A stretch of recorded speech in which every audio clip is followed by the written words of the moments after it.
Alors salut à toi mon cher ami, sois le bienvenu dans cette nouvelle vidéo, une vidéo où aujourd'hui je vais te parler comment négocier avec les fournisseurs chinois. Alors si tu veux, c'est vraiment quelque chose qu'il faut que vraiment que l'on aborde dans cette vidéo. Pourquoi? Parce que si tu es débutant, eh bien toi comme moi, quand tu vas aller sur Alibaba ou sur DHgate, tu vas t'apercevoir que très souvent, eh bien il y a ce qu'on appelle MOQ, Minimum of Quantity, et si tu veux, il y a souvent marqué des 300, des 500, des 1000, et donc du coup ça t'effraie. Et donc aujourd'hui, si tu veux, j'ai envie de te parler. Alors je sais pas si je peux régler légèrement la luminosité, là bon ça a l'air pas mal. Et donc si tu veux, je vais te partager là aussi mon expérience pour te dire qu'il ne faut absolument pas que tu t'effraies lorsque tu es face à ce type d'annonce. Tu vas un petit peu sur Alibaba, tu vas voir, il y a souvent des quantités assez impressionnantes qui sont indiquées. Parfois c'est 10 000, parfois c'est 20 000, parfois c'est... En général, c'est autour des 300, 500. Bon, parfois tu trouves 50, mais bon, j'ai envie de te dire une chose. Lorsque tu démarres ton business, tu as surtout intérêt à limiter les quantités que tu vas acheter. Pourquoi? Parce que tu ne sais toujours pas comment tu vas performer. Et donc, la grave erreur, que peut-être erreur de débutant là aussi, qui est celle de croire qu'il suffit d'acheter des produits pour qu'ils se vendent, eh bien mon cher ami, je suis navré de t'annoncer que c'est totalement faux et qu'il vaut mieux commencer par des petites quantités. Et je vais te parler d'un exemple concret que j'ai mis en place il y a quelques jours, où si tu veux, je cherchais un nouveau produit, j'ai commencé à sourcer un petit peu ici et là des fournisseurs, et notamment sur Alibaba, et donc globalement je m'apercevais qu'en moyenne ils te demandent 500 pièces. Et donc, j'ai envie de te dire une chose, il ne faut surtout pas que tu sois refroidi, il ne faut pas que ça te pétrifie, et au contraire, ce que je t'invite à faire dès maintenant, même si tu n'achètes rien, entraîne-toi là aussi, n'aie pas peur de commencer à contacter des fournisseurs, fais-toi la main, vois comment ça se passe, et donc si tu veux, donc la personne proposait minimum 500 pièces. Et donc moi, si tu veux, même si j'ai un petit peu d'expérience, je ne vais pas commencer à acheter 500 pièces dans un nouveau type de produit, je ne connais même pas les retours, je n'ai même pas palpé la qualité du produit, donc qu'est-ce qui se passe? Eh bien, je contacte le fournisseur. Alors en général, ils t'appellent tous my friend, ouais, parce que les Chinois, tu es leurs amis. Et donc, si tu veux, hello my friend, how can I help you? Et donc, si tu veux, ok. Donc je lui dis, alors voilà comment tu présentes la chose et ça fonctionne très bien. Alors moi, si tu veux, je leur dis que, eh bien, je lance un nouveau business et donc, si tu veux, j'ai besoin de tester mon marché.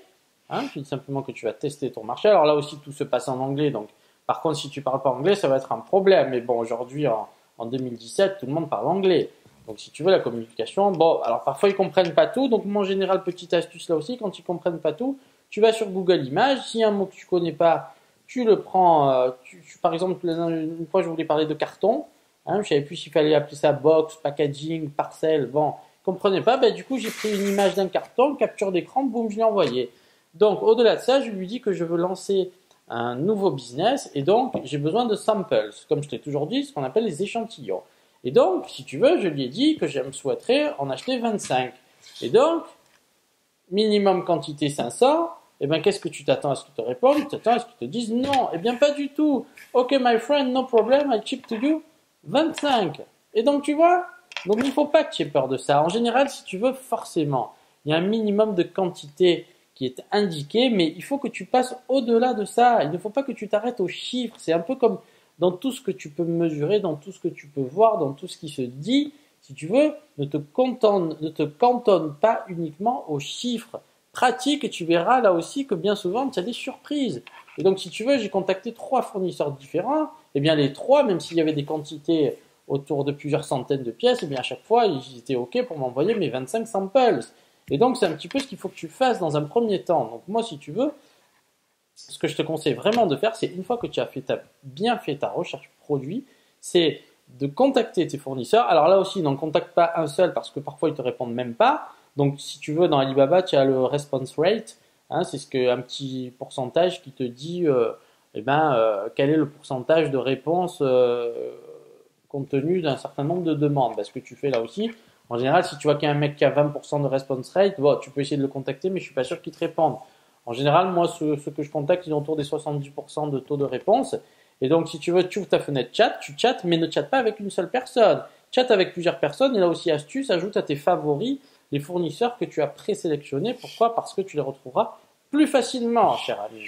Et donc, si tu veux, tu contactes 4-5 fournisseurs et tu fais des copier-coller. Tu vas pas t'emmerder CTRL-C, CTRL-V ou pomme C, pomme V. Hein, tu te fais tes phrases toutes faites. Prépare-toi un petit canevas de travail. C'est toujours la même chose quand tu veux sourcer des produits. Hello, my friend, I am launching a new business, etc., etc. Et donc, copier-coller, copier-coller, copier-coller, copier-coller. Ajouter aux favoris et tu attends les réponses.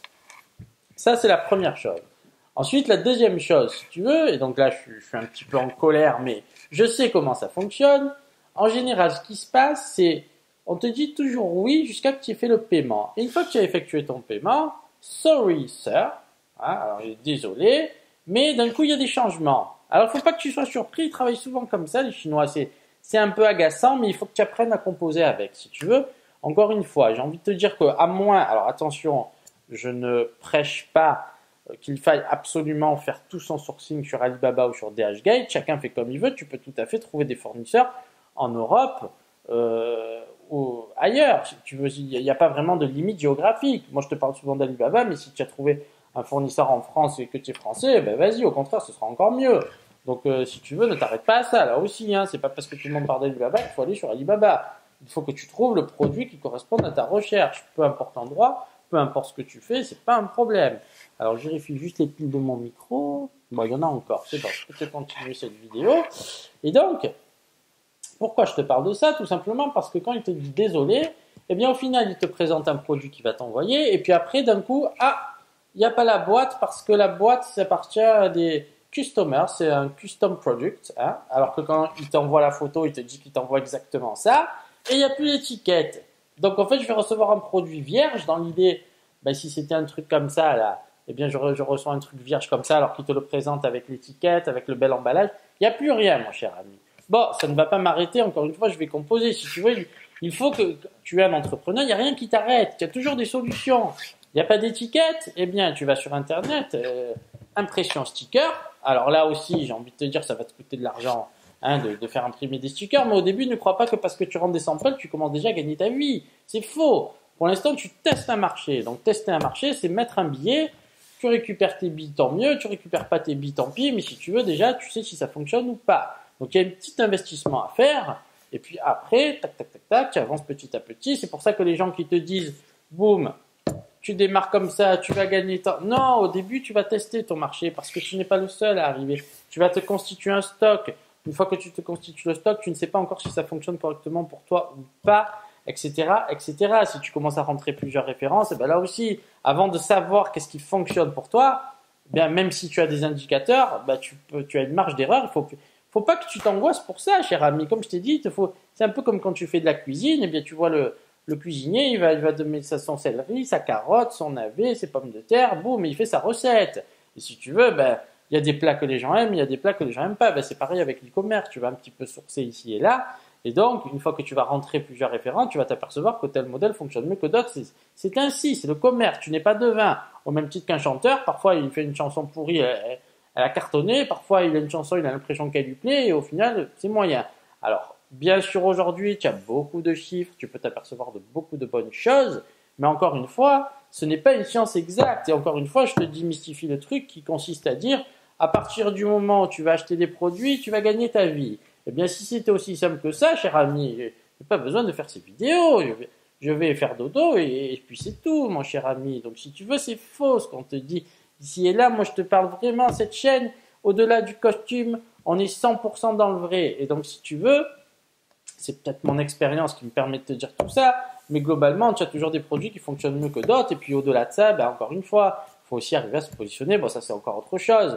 Mais globalement, moi, ici, le sujet, c'est vraiment comment te comporter avec les fournisseurs donc chinois. Tu demandes dans un premier temps des samples. Tu ne me fais pas la connerie d'acheter 500 ou 1000 pièces alors que tu sais même pas si ça se vend. Et puis, en plus, tu n'as même pas vu la qualité. La première étape, c'est pour ça que je te dis source un minimum de produits parce que les rentrer, ça prend du temps. Les tester, ça prend du temps. Faire un listing produit, ça demande du temps. Donc, si tu veux, si tu attends 20 ans à chercher ici et là les informations, le truc parfait, machin, alors si j'ai dit ça, alors j'ai noté ça, mais bon, il a dit, les mois ils passent et tu es toujours là encore sur ton ordinateur à dire, ah putain, ce produit il est pas mal.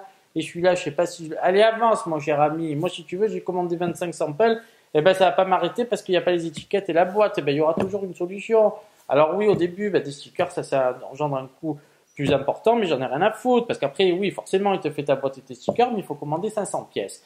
Et donc, 500 pièces, eh ben, le produit coûte autour des 4 euros sans les frais de port, et de suite à 2500 euros. Donc, ne te mets pas 2500 euros si tu sais même pas si ça marche. Tu vois, à moins que tu aies des moyens, là, c'est différent. Mais si tu commences petit, tu commences avec des échantillons. Alors, c'est même pas des échantillons, c'est des vrais produits, hein.